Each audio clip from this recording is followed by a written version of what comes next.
Alright, let's see. Start with a figure type, dude. Nah, forget that. Build the background first. You know, layers and setting are the first step. Or actually, wait, no, hold up. I think I just didn't draw a cool enough character to start with. Okay. I mean, there's no way to win or lose at doodling, you know? It's all a draw. Anyway, so now we're cooking. Let's go ahead and have him action posing for movement.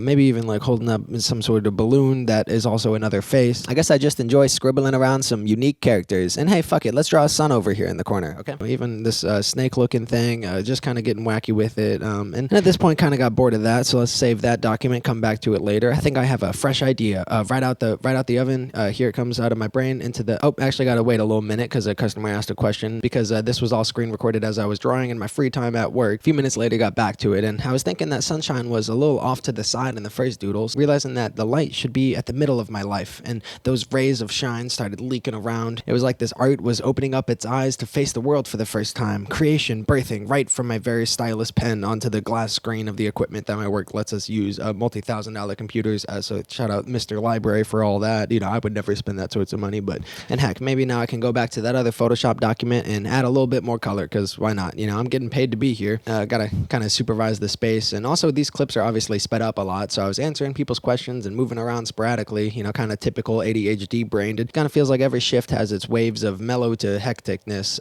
but the drawings kind of help me cope and gives me some stage business, as my theater teacher would have called it. It's also a demonstration of the machines that the public use, although only like 5% of them for drawing also. Anyway, here was a different day. Started with some gradient and a little bit of ombre, if you want to call it that, instead of gradient. It's synonyms. And I guess I felt like depicting a visual for this Mr. Library fellow that I mentioned earlier in the script. You know, he's like printing some papers, you know, classic job talk, you know. Funny enough, I even helped with the copier about 5 times this day, as well as the other printers. So then I had to kind of let loose, going crazy, messing around with the effects and overlaying and underlaying, middle laying, every vertical orientation of laying. Was kind of, and I was really enjoying how this specific groups of pixels and boxy color palette was sitting with me, so decided to keep it at that. And then I just wanted like some plain black scribble abstract symbol type flow drawing over top of it to give it some sort of something to it. Overlaid it with some other monochrome. At some point I had to shut off the recorder because I didn't want to waste too much space, but you can see I then also got sidetracked. And then at that point some other little humans wanted some word search puzzles, so I was kind of printing a couple of those out, and then I could get back to it. But here was the final version I exported of that one. Well, I mean, actually, I then layered an embossed version over it, and then I finally exported this version. And I guess I might as well include this other short time lapse I did back in May.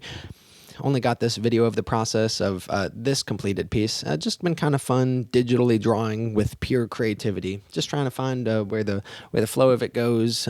Keep on making things, doing things for the heck of it, having a little hoot, something to do.